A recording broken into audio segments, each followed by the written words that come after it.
السلام علیکم ناظرین و سامعین، آپ کا ہمارے ATR اردو چینل میں خیر مقدم اور استقبال ہے۔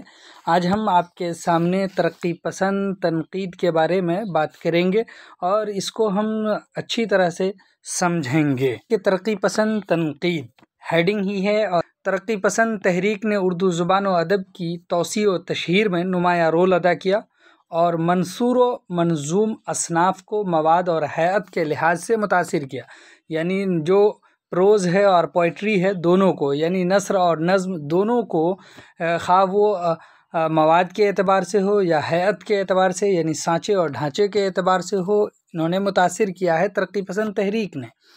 اس ساری صورتحال کے علاوہ ترقی پسند تحریک نے بالخصوص اردو تنقید کی دنیا میں نئے برگ و بار لائے، یعنی یہ تمام اصناف کو متاثر تو کیا ہی، لیکن تنقید کو بھی انہوں نے جلا بخشی ہے۔ اسی طرح سے ترقی پسند تحریک کی فکری اور فلسفیانہ اساس مشہور جرمن فلسفی اور دانشور کارل مارکس کے افکار و خیالات پر مبنی تھی۔ وہ 19ویں صدی کا ایک انقلابی مفکر تھا، یعنی ترقی پسند تحریک جو ڈیولپ ہوئی ہے، بنی ہے، تو اس کے پیچھے جو فلسفیانہ یعنی فلسفیکل تھاٹس ہیں اور جو اس کے بیسکس ہیں، وہ کارل مارکس نے جو نظریہ پیش کیا ہے اس پر مبنی ہے۔ اور کارل مارکس 19ویں صدی کا ایک انقلابی مفکر تھا، تھنکر تھا۔ اس نے معاشی اصول کے تحت اپنے فکر کی تعمیر و تشکیل کی، یعنی دیکھیے اکنامیکل کنڈیشن، اکنامکس کو انہوں نے سامنے رکھا اور نظریہ انہوں نے طے کیا ہے۔ ان کی فکر ادب میں اختیار کی گئی، جبکہ وہ ادیب تھے، نہ ادب شناسی کے لیے اصول وضع کیے تھے، یعنی وہ ادیب بھی نہیں تھے اور نہ ہی انہوں نے اپنا اصول ادب کے لیے بنایا تھا۔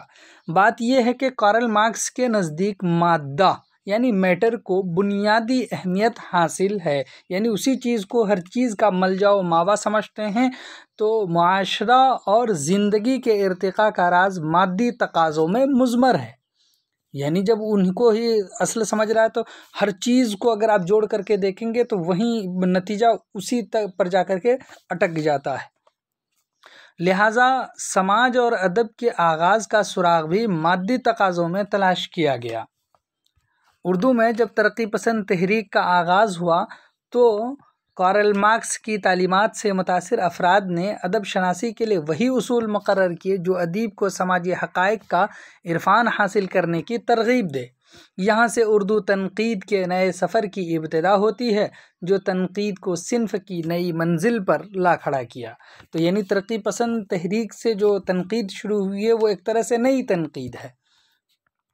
اردو زبان و ادب میں مختلف تحریکیں اور رجحانات آتے رہے ہیں، لیکن تحریک نے زبان و ادب پر گہرے اور انمٹ نقوش ثبت کیے۔ اس کا امتیاز یہ ہے کہ اس نے ادب اور زندگی کے رشتے کو استوار کر کے مواد اور ہیئت، خارجیت اور داخلیت، عوامی و غیر عوامی کے لیے دروا کیے، اسالیب و موضوعات اپنائے، داستان کے بالمقابل افسانے کو فروغ دیا۔ یہ بھی یاد رکھیے گا، بہت اہم پوائنٹس ہیں یہ سب۔ غزل کے مقابلے نظم کو راہ ملی، اور یہ آپ خصوصیت میں بھی لکھ سکتے ہیں جب آپ ترقی پسند تحریک کے بارے میں لکھیں گے تو یہ ساری چیزیں آتی ہیں۔ تحریک کا سب سے بڑا کارنامہ اردو تنقید کو نئی بصیرت اور نئے جہاد سے آشنا کرنے کا ہے۔ اس کی بدولت تجزیاتی اور سائنسی انداز کے در کھلے۔ انجمن ترقی پسند مصنفین کے نتیجے میں تنقید کا مارکسی اور اشتراکی رجحان شروع ہوا۔ یہ سوال جو ہے بہت امپورٹنٹ ہے، اس پر آپ ضرور دھیان دیجیے۔ ادب کو سیاسی، سماجی، معاشی اور اقتصادی حالات کے پس منظر میں جانچنے اور پرکھنے کی کوشش کی گئی۔ مارکسی ناقدوں کے نزدیک ادب کسی دور کے عام انسانوں کے فکر و عمل کی کہانی قرار پائی۔ ہر چند کے اردو میں ترقی پسند تحریک مارکسی نظریات کے تحت شروع ہوئی، لیکن اس دور کے تنقید کو مارکسی تنقید کے بجائے ترقی پسند تنقید سے موسوم کرنا مناسب اور موزوں ہوگا۔ ادب پاروں میں سماجی، معاشی اور تاریخی عناصر کی تلاش و جستجو کی روایت بہت پرانی ہے، کیونکہ ہر صنف ادب چاہے وہ نظم ہو یا نثر میں کسی نہ کسی سماجی یا تاریخی تہذیبی پس منظر میں وجود میں آتی ہے، لیکن اس خاص نظریے کے تحت ادبی تخلیقات میں سماجی، معاشی اور تاریخی میلانات کی نشاندہی ترقی پسند تحریک سے ہی مخصوص ہے۔ اس تحریک نے ادب برائے زندگی کا نعرہ دے کر ادیب اور سماج کے درمیان یگانگت اور وحدت کے نئے ماحول کو سازگار بنایا، اور اس نظریہ کے تحت سامنے آنے والا تنقیدی تصور فن پارے میں اپنی سماجی، سیاسی اور اقتصادی عناصر کی تلاش و جستجو میں یقین رکھتا ہے۔ یہ بہت امپورٹنٹ باتیں ہیں کہ وہ کن چیزوں میں یقین رکھتا ہے۔ یہ تصور نقد مارکسی تنقید یا ترقی پسند تنقید کے نام سے مشہور ہوا، اور اس نے ادب سنجی کی ایک نئی روایت کی طرح ڈالی۔ نیز اردو تنقید کو ایک باوقار اور سنجیدہ صنف ادب بنانے میں اس تنقیدی نظریہ نے نہایت ہی اہم کردار ادا کیا۔ کارل مارکس کے جدلیاتی مادیت کے تصور نے 20ویں صدی کے سیاسی، سماجی، ثقافتی اور معاشی فکریات کو شدت سے متاثر کیا۔ شعر و ادب نے اس طرز فکر سے براہ راست اثر قبول کر کے ادب سنجی کے نئے امکانات روشن کیے ہیں۔ مارکس کا کہنا ہے کہ شعر و ادب میں اس دور کے تمام مزدوروں کے فکر و عمل کا پرتو دیکھنے کو ملتا ہے جس میں وہ تخلیق ہوا ہو۔ عام لوگوں کے ہاتھوں میں سلطنت نہ تھی، چونکہ ان کے اکثریت کی وجہ سے اور ان کی مادی یا معاشی یا اقتصادی ضرورتوں سے پورا سماج ایک ہی ڈھانچے میں ہوتا ہے، لہٰذا ان کی مادی ضروریات اور خواہشات کی پوری سماج کے فکری نظام کو متعین کرتی ہیں، جن میں اس مخصوص سماج کے افکار و تصورات، علم و ادب، فکر و فلسفہ، مذہب و اخلاق خاص طور سے قابل ذکر ہیں۔ مارکسی مفکرین کے نزدیک وہ تمام احساسات و جذبات، اقدار و روایات جو ادب میں شعوری یا غیر شعوری طور پر پیش کیے جاتے ہیں، وہ اپنے دور کے سماجی کلفتوں اور نامرادیوں، آرزوؤں اور تمناؤں کا آئینہ ہوتے ہیں۔ اس طرح سماجی حقائق ہر دور کے بے نام اور مظلوم و مقہور عوام کی کراہوں اور آہ و فغاں سے متشکل ہوتے ہیں، لہٰذا ادب کا رشتہ سماجی حقائق سے اتنا ہی ہے جتنا جان کا روح سے ہوتا ہے۔ غرض مارکسی نظام فکر نے ادب کو طبقاتی سماج کی مختلف کشمکشوں کا عکاس قرار دیا۔